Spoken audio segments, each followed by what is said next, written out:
So as we're moving forward here today, we'll play the game of virtual reality, and you will feel the sweet relief of finding a thought off the subject of your concern, putting you in the place of allowing.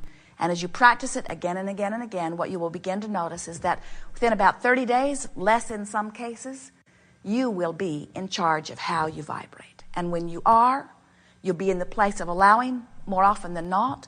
And when you are, those things that you've been asking for that have seemed stubbornly stuck will break loose. No exceptions. It is law. When you are in alignment, you feel wonderful.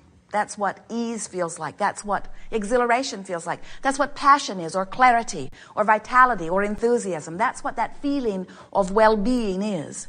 When you feel guilt, or anger, or frustration, or loneliness, or defeat, or fear, or any of those negative emotions, what it always means is, in this moment, you are giving your attention to something not in alignment with what you are wanting. So, here you are in your physical experience. And what you give your attention to certainly affects your vibration, because as you give your attention to anything, you offer a vibration that matches it. But we notice that your vibration is not only about what you are observing in your now, that sometimes you are carrying over sort of habitual vibrations from before. You call those beliefs. We call it a continuing vibration, and some of those vibrations serve you very well. In other words, some of your expectations serve you. Most of them do, in fact. But there are some vibrations, some expectations, some ways of looking at life that you are holding that are not serving you. And you can tell which ones they are, because when you are focused there, you feel negative emotion. As you have experiences, even at early ages, you learn patterns of thinking, patterns of approaching things. You literally pick up the way you respond to things from those around you, from what you hear, from teachers, from friends, certainly from your parents, from each other. And some of those patterns of thought, as you chug along with them now, cause you to be a vibrational match to what you want. But some of them do not.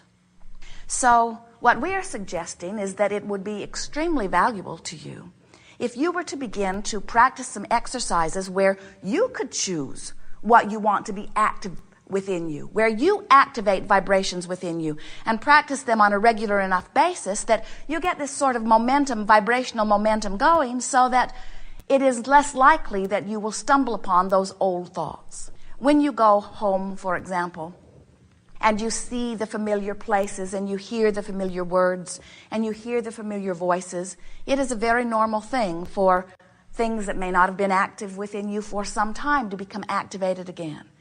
And we want you to not be fearful about anything that's activated within you, because you certainly have the ability at any time to give your attention anywhere you want. We suggest a process that we are calling virtual reality.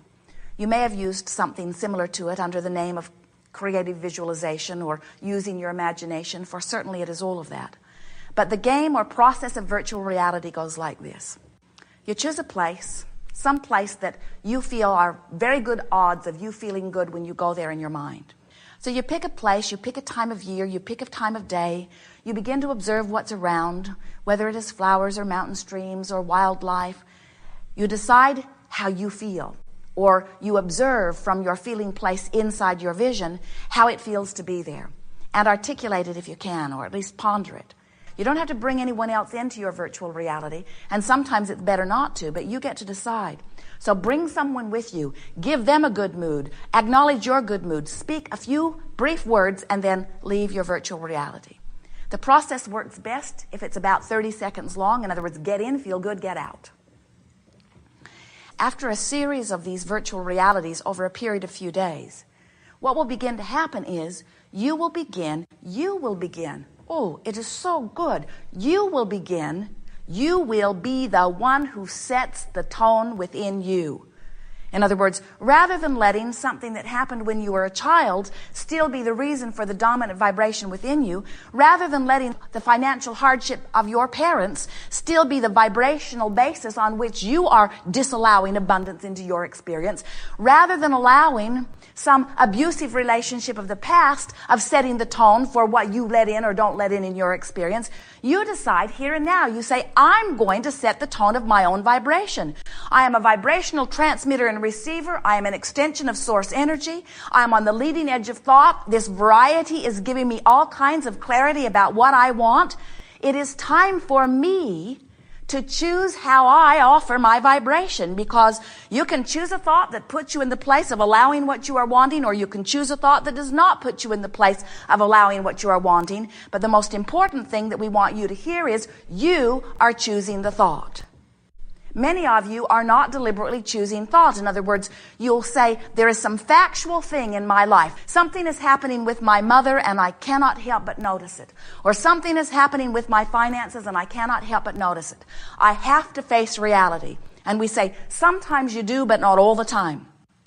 And if you will give yourself a vacation from the reality that you are facing, then you will give yourself a vacation from the vibration that is holding you in the place of not letting in what you want.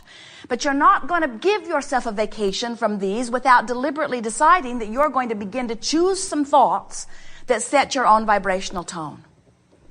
Virtual reality is the place where you choose how you want to feel. And the thing that's nice about it is there's not something else in your virtual reality that's calling you someplace else. In other words, it's like meditation in the sense that it's this fresh, neutral place. And as you get the hang of it and begin to play with it a little bit, you will become addicted to virtual reality. You will find yourself so easily able to choose a vibration and make it your dominant vibration. Do you understand what this game of virtual reality will do? It will cause you to be in the place of allowing. And when you are in the place of allowing, those things that you have been wanting flow easily into your experience. It's always been that way for you. Every one of you have been living every one of these successes over and over again. We're just wanting to point it out in very obvious fashion for you so that you will understand once and for all that you have creative control of your own experience. We want you to reach this place where never again do you blame someone else or some other time or some outside circumstance for what is not happening in your experience the way you want it to happen. We tease with our friends as they are complaining about this and that and the other, and we say to them, somebody should do something about that. And they laugh because they know that we always mean, and the only one who can do anything about it is you, because you are the only one who can adjust your vibration. You will always be in a place where new desire is born. Eternally. That's the way this universe is. You will never stand in a place of completion ever.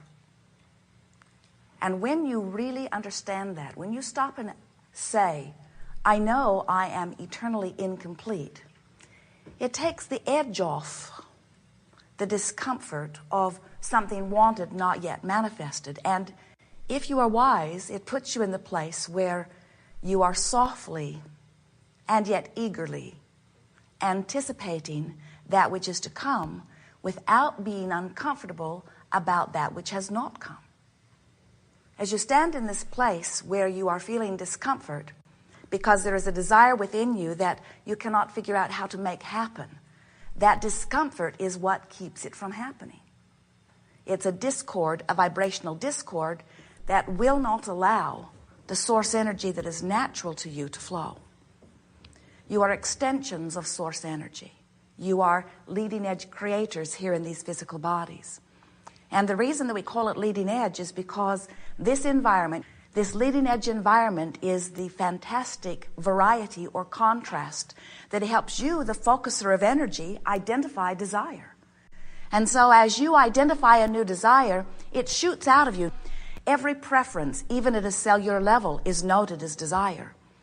And when that preference is born, and it is constantly, source energy hears it vibrationally, responds to it instantly. Your answers are given immediately every single time.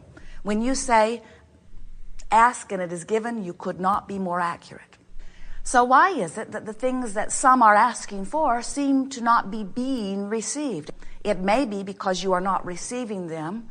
You may not be in the receiving mode. You may not be letting them in. And the way you would know if you are in the receiving mode or not is if your desire is life-giving to you, if you feel enthusiasm or passion or anticipation or eagerness over the desire that is new within you, then you are in the place of allowing yourself to be the receiver of what you are asking for. But if you are feeling discomfort, if you are feeling unhappy, if you feel guilty or blameful, if you feel weary or tired, if you have desires and you are so aware of where you stand rather than being eager about where you are becoming, then you may very well be in vibrational discord to your own desire.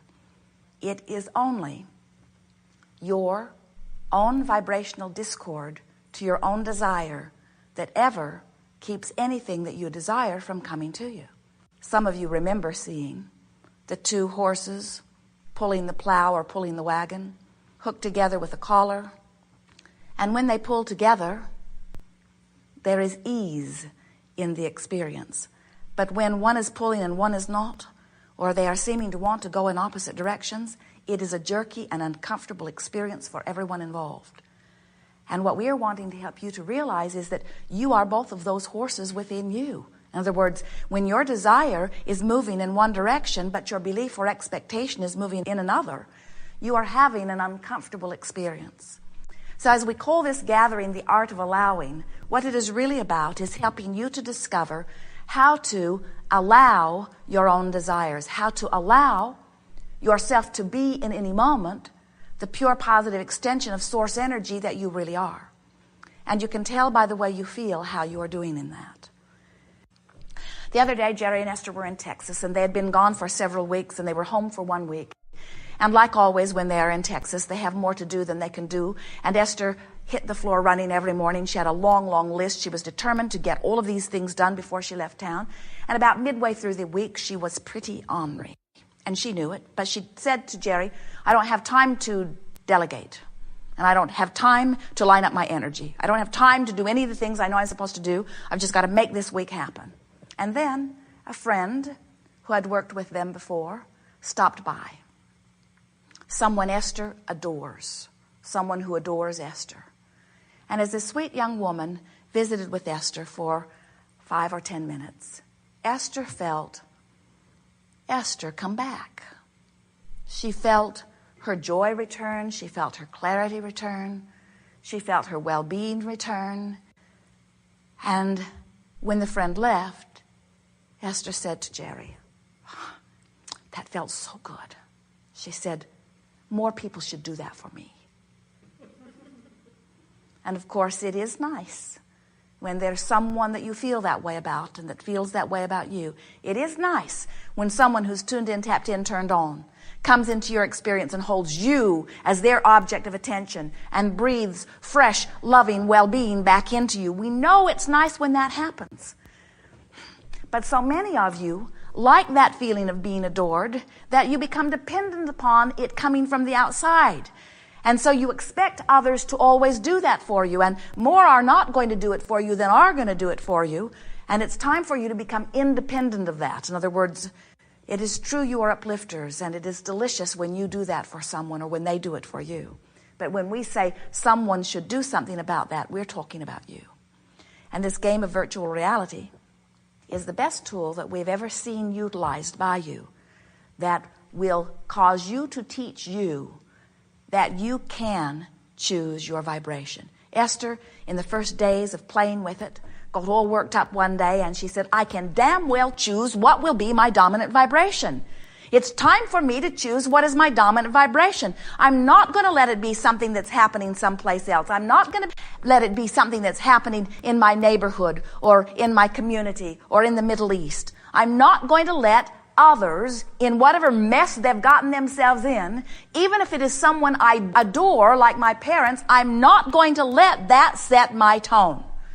Now, Esther was not exactly tuned in, tapped in, turned on as she was speaking in that way, but she was very much in stage 1 of making the decision. The rocket of desire was bubbling within her. And when the rocket shot out, she said, I can choose how I feel. I can choose what I think about. And then she set out to do it. She has the good fortune of driving 400 or 500 miles nearly every day. And while they are driving, it is a very nice time. Esther gets behind the wheel of the big monster bus. Jerry goes in the back and puts his headphones on and works on whatever he's working on, and Esther does virtual reality. Hey, Esther, look over there. Hey, Esther. Hey, Esther, stop eating and look over there.